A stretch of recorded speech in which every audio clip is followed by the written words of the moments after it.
Assalamu alaikum. In this video, how to create a group mask in Photoshop. I apply step 1, select logo and text, hold Ctrl, press Ctrl Z, then group. Example, I copy this, right? Okay, then apply step 1, create a clipping mask. Now see this, select the brush tool and see this, create grouping mask.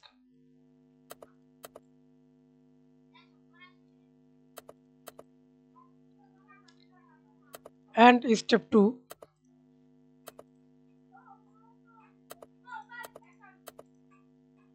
right click, convert to smart object, again right click, erase layer, then hold Ctrl, select, now see this, click, then selected this, then create a grouping mask. Now we can see this mask group. Thanks for watching video. Please subscribe to my channel, like, comment, share.